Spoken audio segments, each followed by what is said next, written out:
Gran gusto de saludarlos en este nuevo programa de Corrientes de Pensamiento. Hoy tenemos el gusto de que esté en nuestro programa, nos acompañe un hombre de bien, un jurista de nota y un político también, porque formando un partido en la provincia de Córdoba fue legislador durante unos cuantos años.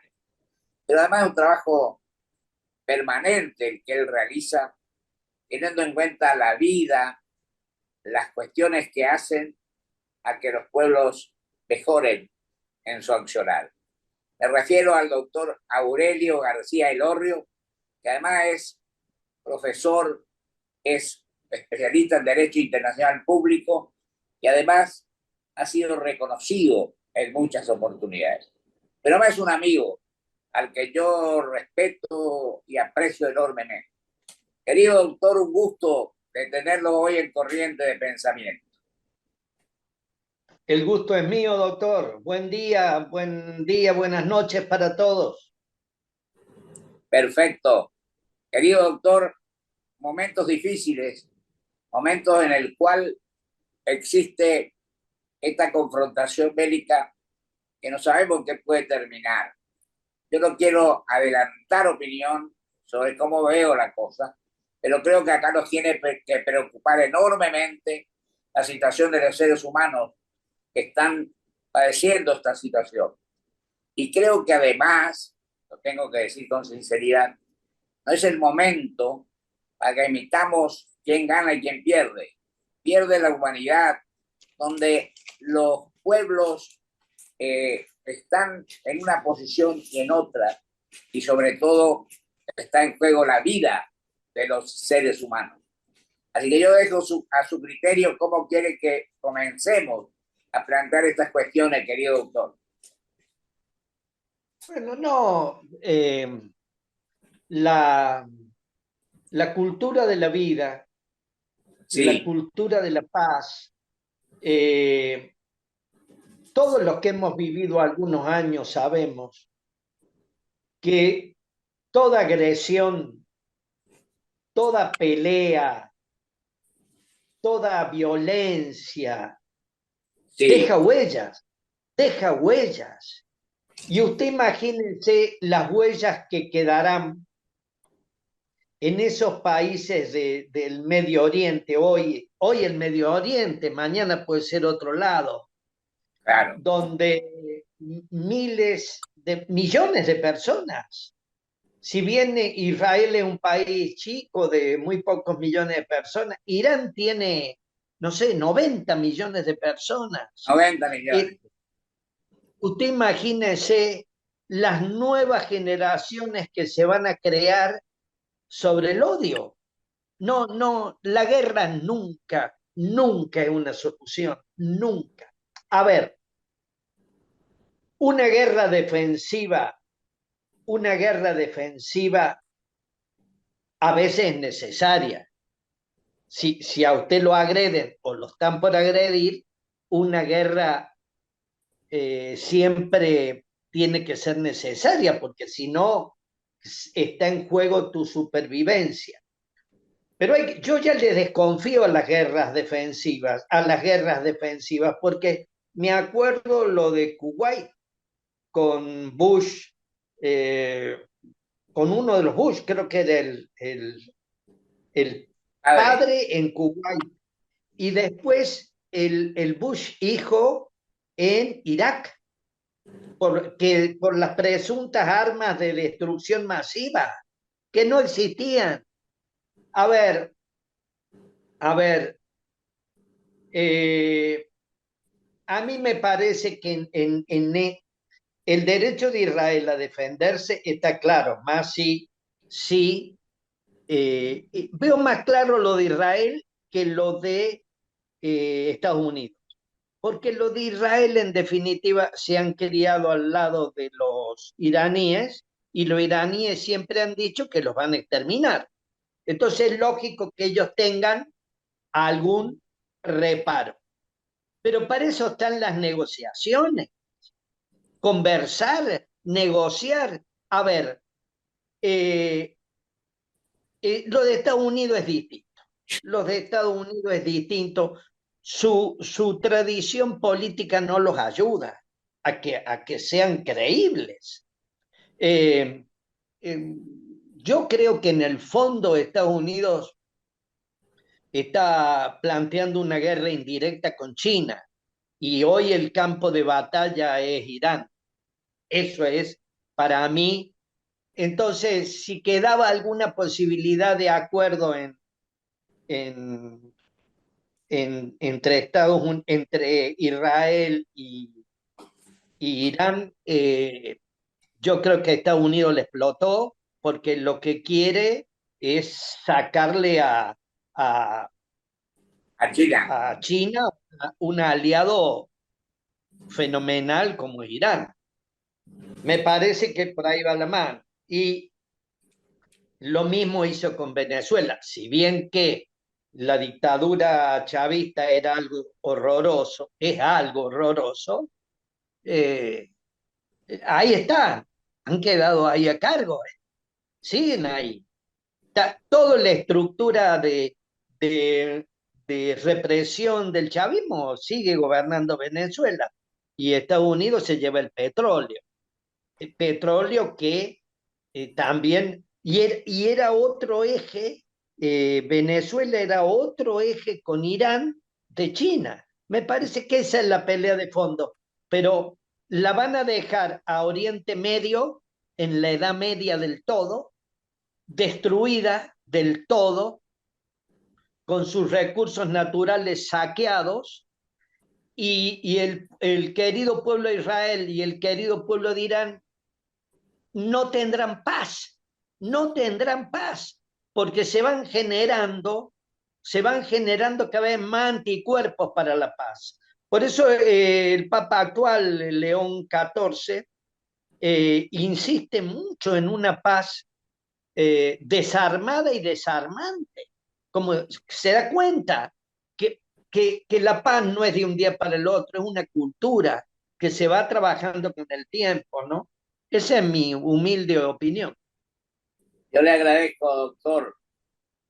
Se podrá coincidir o no con su opinión, pero creo que es una opinión de un hombre que estudió, que sabe y que tiene experiencia.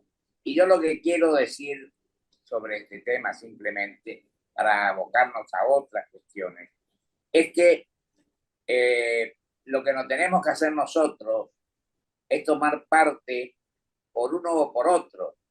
Y por eso me preocupó que el presidente Milei haya dicho ya ganamos, o haya dicho en una definición del presidente de Estados Unidos, que no tengo nada en particular, pero creo que los argentinos tenemos que mantener una postura decorosa, seria y buscando el entendimiento y la paz.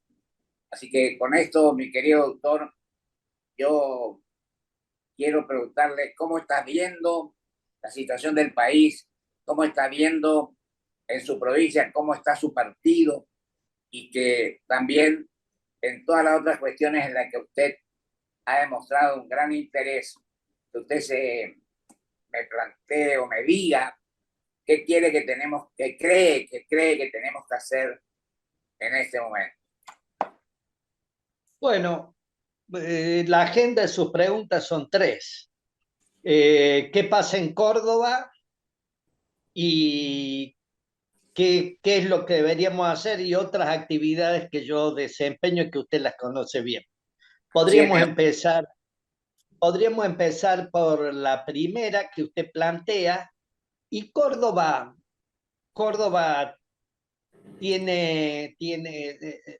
a ver, Córdoba está en manos de un mal peronismo, porque hay de los otros, ¿no? Hay buenos. Córdoba está en manos del peor peronismo posible. Es un peronismo que ha perdido todo su bagaje filosófico, todo su bagaje de ideas y se ha transformado en una mesa de poder. Simplemente le interesa el poder. Como ya no convencen a la gente, le comen el hígado al radicalismo, viste que era un partido muy importante en la provincia. Entonces, van por detrás de los intendentes radicales, que son muy muchos, son 170, pero eso da la prueba de que es un régimen exhausto, es un régimen exhausto, porque si vos para permanecer en un sistema democrático necesitas comerle el hígado al partido adversario que tiene que hacer digamos, la alternancia, es que eso ya no es un sistema democrático, es un régimen, ¿está claro? Bien, el peronismo se ha perpetuado en Córdoba por los pactos, los desagradables pactos entre Macri y Schiaretti, donde los pactos eran muy simples. Macri hacía o no hacía lo necesario para que la oposición en Córdoba se fusionara en un proyecto de alternancia, no ponía ni las manos para eso, y Schiaretti pagaba bien, porque después el peronismo de Córdoba partía el peronismo nacional, o sea, le metía una brecha ahí. Pero eso ha sido para Córdoba un horror, y yo no sé si ahora no va a ser lo mismo, porque en definitiva, vos ves los actores está bien que Milei no quiere saber nada con la casta, pero los Menem son más casta que yo, o sea, en definitiva, genéticamente casta. Entonces, entonces es muy difícil saber si van a querer gobernar Córdoba o se la van a dejar a Yarlora de nuevo para que digamos, para que el peronismo de Córdoba les ponga un candidato a presidente en el escenario nacional para partir al peronismo, o sea, no dejarlo organizar al peronismo.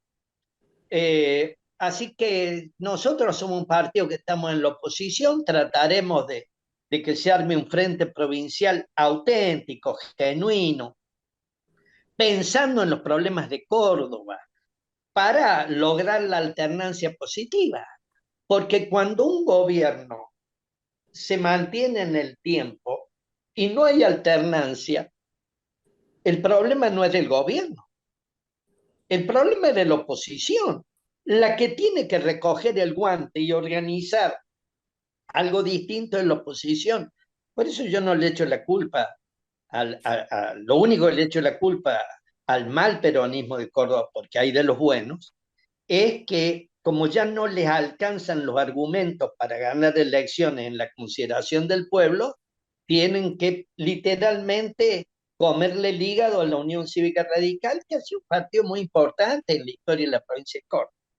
Creo que con eso le contesto la primera parte. La segunda parte que usted me pregunta está vinculada bueno, le contesté ya dos, que qué pensamos hacer nosotros en ese este. El tercer tema, usted me pregunta de otras actividades. Claro, yo he sido fundador del Portal de Belén. El Portal de Belén son hogares para mamás solas, para preservar las dos vidas. Estamos haciendo este trabajo desde el año 91.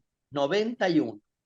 Han pasado por nuestras casas miles de mujeres y han nacido centenares de niños, dándole a una mujer que está pasando una muy mala situación, dándole lo necesario para que pueda sostener su embarazo y después tratar de ayudarla para que se encuentre su lugar en la vida, esta mamá sola o abandonada. Bien, eso se sigue haciendo, pero ahora es un poco muy doloroso porque Argentina tiene una guerra interna, lamentablemente tiene una guerra interna y silenciosa, que los argentinos la tenemos debajo de la alfombra. La guerra silenciosa que hay en nuestra patria es la destrucción de más de 100.000 niños por año por el aborto, solo en el sistema público de salud. O sea, pagado con nuestros impuestos, hay más de 100.000, solo en mi provincia, en el sistema público hay 9.000, y lo pagamos todos los meses con nuestros impuestos. Miren lo que es esa guerra silenciosa contra miles de niños que no ven la luz del sol, y todo el mundo mira para otro lado y nadie se queda sin dormir. Estamos mirando la guerra de Irán en la guerra de Irán no van a morir ni la 10ª parte ni la 100ª parte de los niñitos que mueren en la Argentina. Y más grave aún, las provincias, sobre todo la de Buenos Aires y Córdoba, destinan, Santa Fe en eso son unos campeones, destinan infinidad de recursos para la destrucción de todos estos niños. Pero hay una cosa que es más grave todavía, o tan o más grave. Eh, Muchos de estos abortos se hacen con chicos que son viables, a ver si me entienden. Chicos que son viables, son prematuros extremos, son embarazos de 23, 24, 25 semanas. Y el chico, una vez que le ponen toda esa batería de veneno al chico, el chico nace, se provoca el parto, pero nace vivo. Los niños nacen vivos. ¿Y sabe qué? En vez de aplicar el protocolo de prematuros eh, extremos, que está previsto, los dejan que se mueran, que se mueran. Un niño que nace con 24 semanas necesita enseguida calor, que se le suba la temperatura, en fin, una serie de cosas muy especiales. Bueno, en mi Doctor, provincia son tan sí, bárbaros que los dejan, yo he tenido que hacer denuncias, los dejan arriba de palangana a ver hasta que el chico deja de respirar. doctor, ¿desde cuándo está el portal de Belén de a cargo? Yo estuve a cargo desde el año 91 hasta el 2010, 2011, que fui electo legislador de Córdoba y tuve 3 periodos de legislador de Córdoba. Y Muy bien. ahora hay otra comisión, obviamente. Doctor, ¿cómo ve el 90, ahora para la próxima elección de presidente y vice? Bueno, a ver, la gente, yo no sé cómo se va a plantear. Si se plantea la polarización, esa que siempre plantean, eh, si se plantea esa polarización, la gente va a votar sin libertad, porque la gente vota lo que considera que es menos peor, pero después lo menos peor termina siendo más peor que lo peor. Entonces, ¿qué quiero decir con esto? No digo que sea este el caso ahora, ¿no? Pero es así. Cuando vos no votas por tus convicciones, entonces yo me temo que a los argentinos les espere el año que viene una situación parecida. O sea, eh, si no nos votan a nosotros, vuelve el tren fantasma. Pero eso no se hace con un pueblo. Eso Doctor, no se hace. y ahora que usted abordamos un poco este tema, yo pregunto, ¿cómo ve el tema económico y el tema social, por supuesto? Bueno, yo no soy economista, No, pero sabe, pero no soy economista, pero ¿sabe qué? claro, o Eh, es. tengo, tengo, tengo 72 años, o sea, algo he vivido como para saber cómo se administra algo. Comparto que no hay que gastar lo que no se tiene, comparto que no hay que gastar lo que no se tiene, porque uno en una familia cuando gasta lo que no se tiene se endeuda y ya entra en un espiral muy delicado, pero también sé que hay que contraer los egresos, los gastos, pero sin renunciar a las cosas imprescindibles. Y yo creo que el gobierno en eso le erró. Y otra cosa que le erró, me parece que le erró definitivamente, son que tiene una posición muy fuerte sobre la cuestión industrial, sobre, me parece que no, no advierten que no todas las industrias son prebendarias, no todas las Exacto. industrias son prebendarias. Por ejemplo, Córdoba, a la última provincia que le pueden decir que es una industria prebendaria. Córdoba tiene la industria metalmecánica, la industria del biodiesel. Córdoba tiene un montón de industrias polifacéticas. Entonces, que se han ido gestando con mucho esfuerzo, me parece que es un error. Me parece que no distinguen una cosa de la otra. Pero mire, Doctor, eh, le pregunto, ya que sí, estamos hablando de la reforma, ¿qué le parece, qué opina de la reforma laboral? yo opino que siempre lo dije, que la primera reforma que hacía falta en nuestro país era la reforma tributaria. ¿Por qué? Antes que la laboral. ¿Por qué? Porque el Estado es absolutamente salvaje en la Argentina en materia tributaria sobre el sistema económico de las empresas. Salvaje. Entonces, en definitiva, eso hacía que lo que llaman el costo laboral fuera impactante. Pero a ver, eh, ¿por qué no empezaron por donde debieron empezar? Que es la reforma tributaria, porque si yo empresa me saca la guillotina del Estado en materia tributaria que se lleva muchas veces el tercio de toda mi actividad económica, de mis ganancias, yo podría tener mejor a mi personal, que no es un costo, es el ser humano trabajando. Por eso mi crítica a la reforma laboral es la inoportunidad. Había otras variables que arreglar en la Argentina antes, y entre ellas la reforma tributaria. Doctor, le dejamos 3 minutos, tenemos por el programa, por el tiempo. Si usted quiere incorporar alguna de sus cuestiones, usted es un hombre que se preocupa, que trabaja y que tiene una noción del mundo, pero lógicamente de nuestro país. Yo dejaría que usted opine en estos minutos que nos quedan. Bueno, yo creo que la Argentina tiene una salida,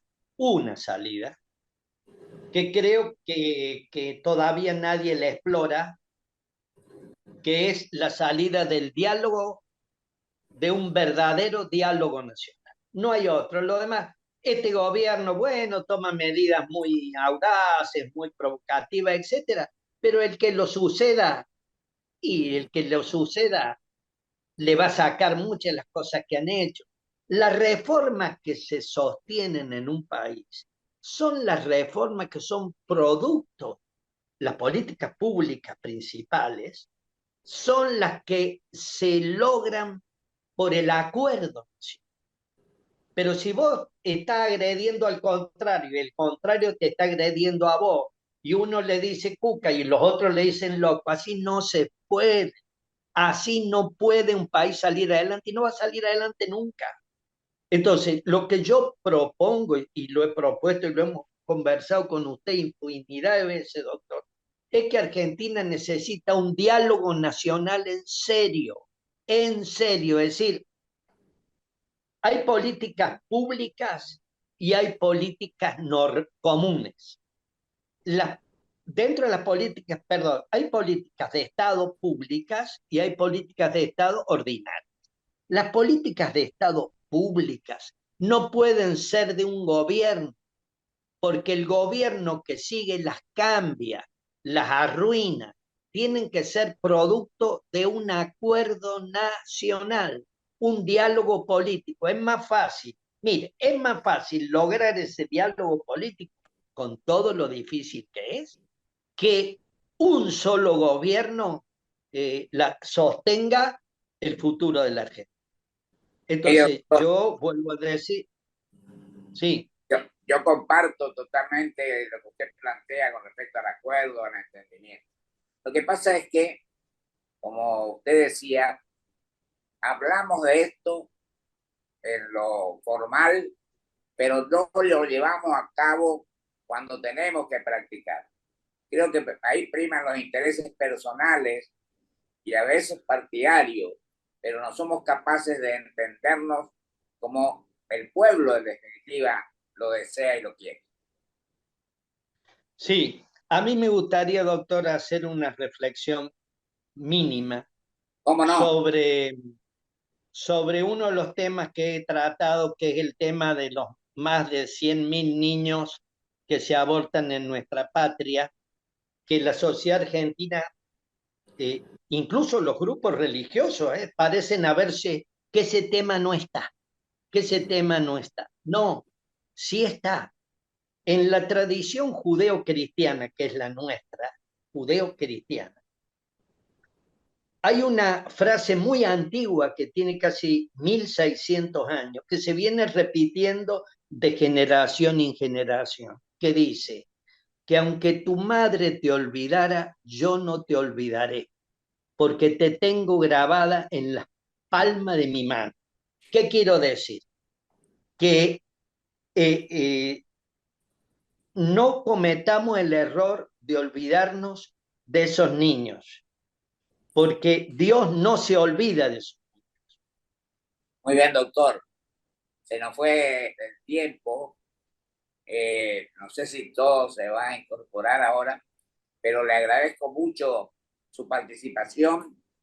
Le mando un fuerte abrazo y le deseo la mejor de las actuaciones y acciones en favor de la gente, del ser humano. Muchas gracias, doctor. A sus órdenes. Muy amable. Un abrazo. Gracias, doctor García Elorrio, por su participación en nuestro programa. Y tengo menos de un minuto para tomar conciencia de que no tenemos que especular con obtener ventajas personales. Tenemos que abocarnos a buscar las mejores soluciones para los 46 millones de argentinos. Eso es el deber, la obligación cívica y personal que tenemos que asumir todos aquellos que actúan en la vida pública del país. Los seres humanos, en definitiva, no decir yo me equivoco o no me equivoco, sino tratar de reparar en parte las cosas a las cuales tenemos que dedicarnos. Trabajemos por el bienestar general, como dice nuestra Carta Magna. Trabajemos en beneficio de los seres humanos y tengamos conciencia de que por sobre todo ello está el amor al prójimo y trabajar cada vez más para obtener estos resultados. Muchísimas gracias. Hasta el próximo programa, si Dios quiere.